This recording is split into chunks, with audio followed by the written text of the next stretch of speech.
Welcome to Surviving Society. Hello everyone, welcome to another episode of Surviving Society and the Dig Where You Stand collaboration and podcast. Really excited today to be co-hosting with Alex as part of the Dig Where You Stand team. And today we've got two amazing artists from the project, both Dal and Jacqui. Check out their pages in the episode notes. But for now, we're going to talk a little bit about their journey as artists and creatives and also as contributors to this amazing Dig Where You Stand project based in South Yorkshire. So thank you so much for joining me today, everyone. Thank you. Glad to be here. Yeah. Dal, I'm going to come to you first. So I wondered if you could tell us or introduce the audience a bit to your work, your journey with creativity and being an artist. My work, I'm a creative facilitator. So I work a lot with therapeutic writing for healing and liberation. Very inspired by Black and global feminisms, ecotherapy. Just sat here like ecotherapy, writing through healing. That is just all about this work right now. I love it. Within that, I've got a lot of practices, creative practices. So poetry being one of them. I'm also an essay writer. So I've had a few essays published. I love working with mixed media, cut up, making art, making words accessible to as many people as possible, working with sound as well. So all sorts of different mediums. I guess I just experiment. I just go where the work wants me to go and just play. And also I can get quite bored with things. So I just like to experiment and try lots of new stuff. So that's where my practice is now. I'm also a zinester, so I make zines. I've just completed a zine for an organisation in Sheffield, which I'm really proud of. Well, I always knew that I wanted to be a writer. Right from the age of 6, I knew I wanted to write. I wrote poems and stories and also was sticking and making things with paper whilst my dad was telling me to stop wasting paper and stop cutting things up. But my comprehensive school years were a bit of a disaster, and I didn't get much support really at all I didn't get any support really for my creativity. I wasn't really in the background. In my family background, there was no creatives, not that I knew of anyway. Creatives in the conventional sense is what you'd find, like writers and poets and that sort of stuff here in the West. And at 16, I was basically told by the careers officer I could never be a writer and I needed to go and find a job. And it was really hard for me to navigate my own way, my own creative practice at that young and tender age, and veered off into working life and eventually became a social worker for 20 years. Yeah, and about 8 years ago, after my dad died, I was thinking of changing careers. I was extremely burnt out of social work and decided to go for a master's in therapeutic writing, which was the big shift for me. And it was really a tough decision because it wasn't a sensible thing to do in terms of like having a qualification at the end. That had always been drilled into me, have a qualification, have a career. But it really opened up my world in terms of what writing could be. When I think about writing outside of like a context for publishing or for it to go out in the world, but really writing from the heart, from the guts, from my soul, and how healing and therapeutic that could be. At that point, that was the start of where I'm at now. But obviously, I'm bringing in my whole 56 years of being on this earth and everything that's come before and ancestors and stuff to my work. So that's kind of my journey, and it's also shifted quite a bit in the last couple of years because I had a head injury, a traumatic brain injury a couple of years ago.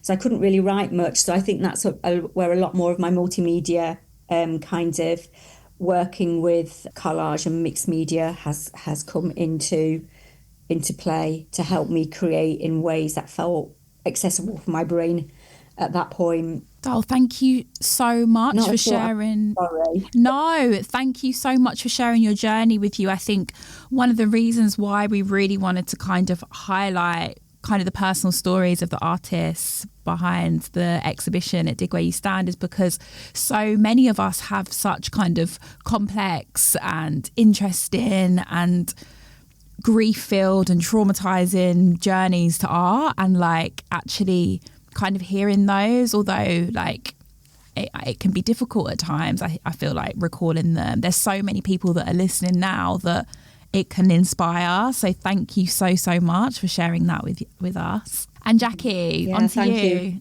Right. Well, I came to this point in quite a roundabout way because I've always wanted to be an artist, and I did in fact do A-level art, but I just never felt as if my family were behind the idea of it, and for me again, slightly troubled in the sense of I was expected to be a A-level student, but more in terms of science and education. And so, although I was doing the art A-level, I wasn't really kind of encouraged.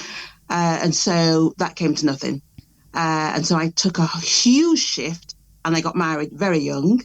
And so I was doing that, had children, and I had boys. They were mixed race boys. My husband's Celtic, so Irish and Scottish. And it felt to me that was a combination that in terms of schooling would be difficult. And so we decided to home educate. And wow. During that process, I know, wow, right? That's amazing. Okay. I never go the easy way. So we home educated, and my art came into that because it's for me, art it's another way to view the world, another way to make sense of the world. So my art came back into that, and that was great. And the boys were all quite artistic, which is lovely. And it then made me think to myself, because part of the whole education ethos for me was that it's never too late. You can always go back to what you love. And I thought, well, I need to practice what I preach. And so it made me think to myself, I need to get back into my art. So I joined several women's art groups, which was very interesting. And at that point, I was painting because I thought I wanted to be a painter. And then for me, increasingly, texture became important, and colour became important as a way to express emotion and to make sense of the world. So I then switched to being a textile artist, self-taught, broke a lot of sewing machine needles, even broke a few machines. Don't know what happened to them, but I did. But it was a process. It was a learning process. And for me, the textiles and working with layers of fabric that I then cut into became a metaphor for life and for who I was. And so I got to a point where, because my parents are Nigerian and there's certain things you can't switch off. So I kind of thought I have to make this art be productive, even though it was a way for me to sort of learn more about myself and to sort of just process stuff. I felt like it had to have a purpose. Mm-hmm. So then I thought to myself, okay, let me become an artist, a proper artist. I sort of went to business school and found out how to do all that type of stuff and got into it. And then I realised that through the home education, I was interested in doing art with children, doing art with young people, sort of helping them get through issues. So I managed to get like workshops with SY Arts, which deals with people with anxiety and stuff like that. And it just I became really interested in the way that art and my textiles and the work I wanted to pursue can connect people. And I was interested in using motifs that were quite universal. So I do a lot of trees, there's lots of spirals, and there's things that like I found like connections between my Nigerian background and my husband's Celtic background, and then realizing that there's things that flow right through so many cultures. And for me, that's a unifying thing. There's so many things and so many cultures that people want to use to separate people. But for me, it was about connecting. And it was also about breaking down that barrier, that kind of wall, that glass and frame that people put up to separate art and people, to make it sort of difficult to understand and interpret. And for me, everyone understands fabric. You can't help it. It's intuitive. You want to get closer to it. And it's about almost helping people to sort of say, let's connect. Let's connect through something that you understand, something that you want to wrap around you, something that evokes certain emotions. Let's do it that way. So that's been a lot of my work, I think. And that's kind of where I am with my artistic journey, I think. Still on that journey, But yes, that's where my interest and my focus is. What a beautiful story. Oh, thank I'm you. just absolutely in awe, and how interesting. Like, I hope you don't mind me asking, Jacqui, how old are your sons? Oh, they're in their 30s. Okay, Yeah, so you yeah. guys choosing to homeschool at that time is pretty radical. Like, because now we're seeing so many more people like opt for homeschooling. Like, you and your husband like the pioneers. Well, it's funny because and I hadn't realised at the time that it was, but it's radical because it wasn't that there wasn't people doing it, but I tell you what, there wasn't black women doing it. No, And so okay, that yeah, was like, yeah. so my family was rolling their eyes, here she goes again. It's not enough that she had to have home births. Not enough to have a home birth and a water birth. She had to actually, home Love educate them as well. What's this. she doing? Love So like, this. yes, never easy. I never take the easy road. You take the artistic road. Probably. Yeah. Oh, wow. Thank you so much. Just before we kind of get into your art for Dig Where You Stand, it would be also good to just find out a bit from you both, like any kind of moments of enlightenment within your artistic journey. I mean, you've already shared quite a lot already, but anything in kind of addition to what we've already discussed? One of the first things was switching from paint to textiles. Yeah. And that was big for me because I just wanted it. I wanted to break down barriers. I wanted it to be, because I am so interested in connectivity. The whole idea, the idea about bridging gaps, the whole idea between the Western culture, the kind of, say, African culture, where, textiles is more of a thing. And I just wanted to open stuff up. And I wanted to, and I think another thing for me was the idea that art could speak to people. It could be something that would open up conversation, I guess. And also, I hadn't really understood the idea about art being a sense of well-being. I mean, I've had moments in my life where they've been difficult. It wasn't easy to home educate, wasn't easy to go the non-conventional way. But I do think that my art helped me through, and I wanted to see how that could resonate for other people. So for me, that was a big thing. The idea that I think prior to that, it just seemed to me that art was a separate thing, something that was outside your normal life, something that, was quite elitist as well. And I kind of wanted it to be more than that. And also the idea that I do have a lot of African influence in my work without it being overtly African. Yeah. I don't think you look at my work and think to yourself, oh, she must be black. I don't think it's in there, but I think my colour sensibility is quite West African. The idea that you communicate through symbols, I think that's quite an African thing. And I kind of wanted to, I was a little bit fed up with the whole Western culture and the Western way of looking, the filter of the Western art kind of thing, that somehow if it was going to be anything other than that, it was going to be ethnic, it was going to be not quite so, not elitist, but that kind of like academic. Yeah. I wanted to sort of flip that. I really did. So that was a moment. And actually for me, if you're talking about things that changed the way I looked at things, for me, Dig Where You Stand was huge.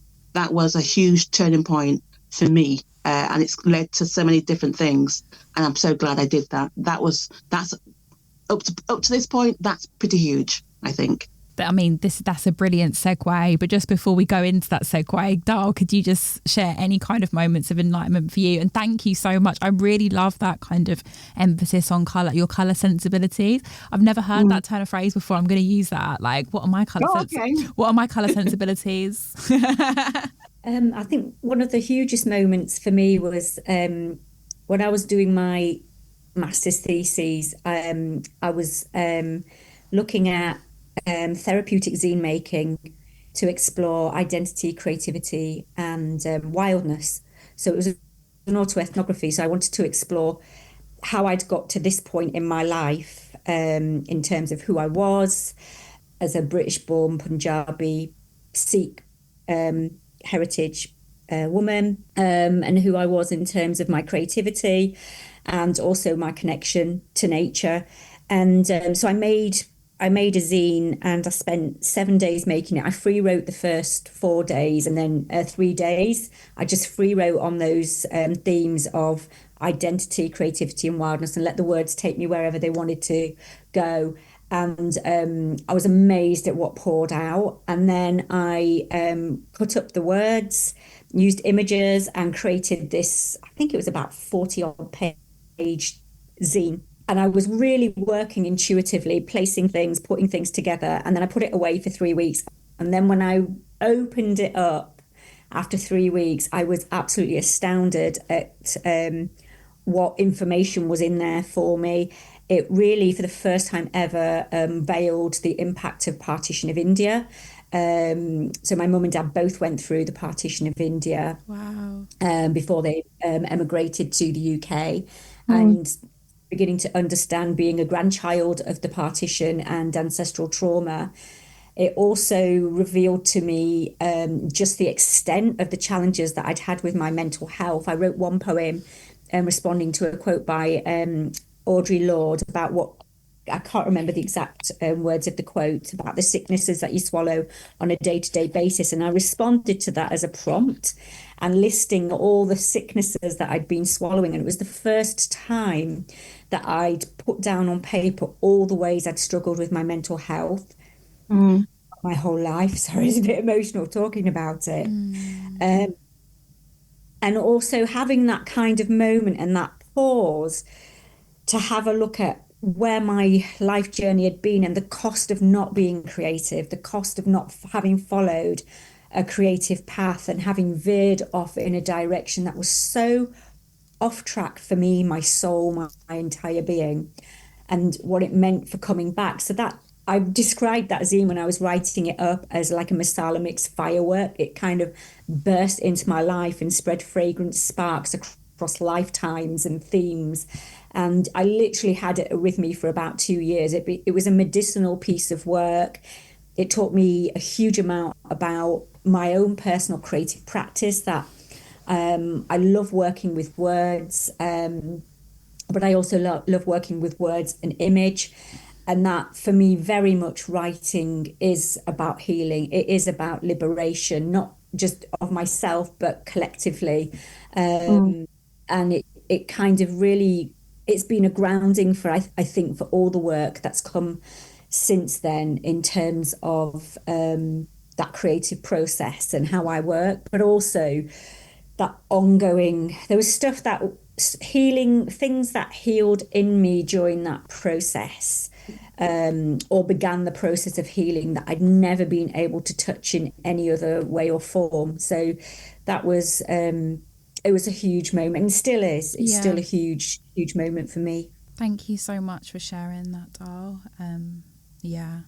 I felt that in your energy. Thank you. It's really, really beautiful, but also, as you say, like painful as well. Thank you. For me, when I was looking at what they wanted for Dig Where We Stand, it seemed important that that I relate back to what it says, dig, like about making roots. And so for my piece, it's split, but it's not like split in it's split in two, but not two equal parts. And it's about the transition from moving from Africa to Sheffield. So you've got very warm colours. I wanted to use colours that I think of when I think about Nigeria. So you've got like indigo had to be in there. And there's a colour that they use in in Nigeria, and it's like a mahogany kind of colour, and it's from a tree, which I've now gone out of mind, but like they use it in the soap, they use it in dyeing, and I wanted to sort of have that coming through. And then transitioning over to the Sheffield thing and using motifs that I thought people would be able to understand. So you've got football's quite important in Sheffield, and Sheffield Wednesday was one of the oldest football clubs, so you've got the owl going in. And for me, the motifs around the edges, I've got the Adira cloth is like it's like a paste resist. So harking back to that, the shields, because there's the tribes that my family come from, quite warrior people. And on the piece, I've got names that fade out. And there's this idea that when you come from a place where you have a very strong identity, it somehow disappears, and and it goes into something else, and you have to like make decisions. And the idea that when you're going into the archives, sometimes this kind of loss of name, loss of identity, that sometimes discovering that the people themselves were complicit in that. I mean, there is an idea where your name gets taken away, but then I was surprised to find that there was parts where people made that decision to do that and wanting to reflect that. And also wanting to sort of say that in the place where I'm transitioning to Sheffield, there's colours that hark back to the Nigerian bit, to the African bit, because I wanted to sort of focus on the African bit, because you do get a lot of talk about African Caribbeans, and like when you think on like a world scale, you might talk about, like say, African Americans, but the idea that West Africans also play a part in that, also came over to Sheffield. I wanted to sort of try and do that, but for me, the focus became about giving people back their names, and the names I was given were quite positive names that talked about enrichment, names that talked about prosperity. I wanted it to be about people running away from somewhere and not having a full identity before. They had a richness of life and history before, and they bring that with them. There's a beauty about that, and they become part of this new picture. They became part of South Yorkshire, and they became integral to that story. Does that make sense? It does. Thank you so much. Thank you so much, Jacqui. And Dal? My project for Dig Where You Stand, I wanted to have a look at Sikh presence in Sheffield. I was burdened with this history that my dad was allegedly one of the first Sikh men, or the first Sikh man to settle in Sheffield. That was a little bit of a burden, so I wanted to disprove that myth. So very quickly I managed to find a woman, Bachchan Kaur, who lived in a household like literally less than a mile from my house. It's a house I've walked past every week for years. Bachchan Kaur, she was 25 years old, and she lived with 3 other Sikh men. I discovered her in the register that was taken in 1939 when the war broke out. The 1931 census got destroyed, and there wasn't a census in 1941. So they took this register, and there was one line in the register with her name. She was aged 25, and her role was domestic duties.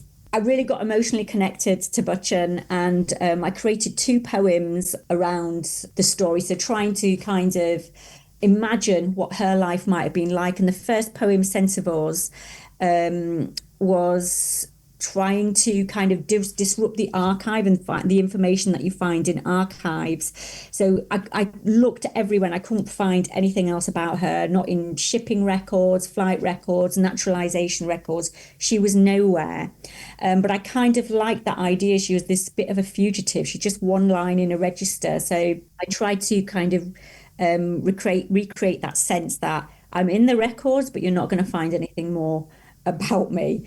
That was one of the poems that I wrote. And then the other poem, Point of Continuum, was a letter exchange between myself and Bachchan, and just to address the fact that our people have been here for hundreds of years. So it didn't begin with my dad in Sheffield, which is a ludicrous thought.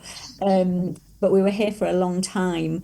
And it was me speaking to Bachchan about what I wanted to ask her and how I felt about her in my life, and almost like she should come as a kind of ghost and as a haunting in my life. And then her responding to me and telling me that she's not just a line in a register. She was actually a very powerful, knowledgeable woman, full of her own folkloric education that had come over from India, and just how she misses us too.